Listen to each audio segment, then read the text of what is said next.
sulit din ang New Year's Eve by the beach sa isla ng Boracay. At kahit naging maulan ngayong unang araw ng taon, tuloy pa rin ang pamasyal ng mga nagbabakasyon doon. Nakatutok live si Kim Salinas ng GMA Regional TV. Kim?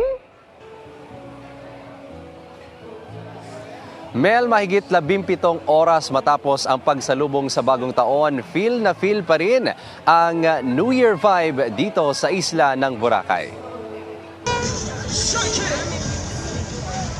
Mga 2 oras bago ang pinakahihintay na New Year's countdown, napuno na ng mga tao ang White Beach sa Boracay. May mga turotot na maririnig na mas lumalakas pa habang papalapit na ang pagpapalit ng taon. Hanggang sabay-sabay na nagliwanag ang kalangitan sa nagagandahan at makukulay na fireworks display.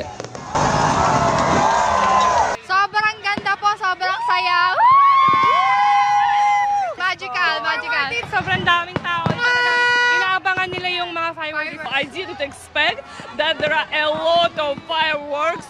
Great show. Sa pagpasok ng bagong taon, marami ang in-enjoy ang mga unang oras ng 2026 sa beach parties at fire dance performances.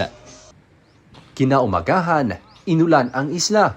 Sa kabila ng makulimlim na panahon, may mga turista pa ring nagtampisaw sa dagat at nag-island hopping. Kahit nga makulimlim, tingnan mo yung dagat natin, maganda pa rin. Hindi rin kinalimutan ng iba ang pagpapasalamat sa Panginoon. Unang araw sa bagong taon ay si Lord yung unahin natin. Opo, kasi the rest, para siya ang mag-guide sa atin the whole year.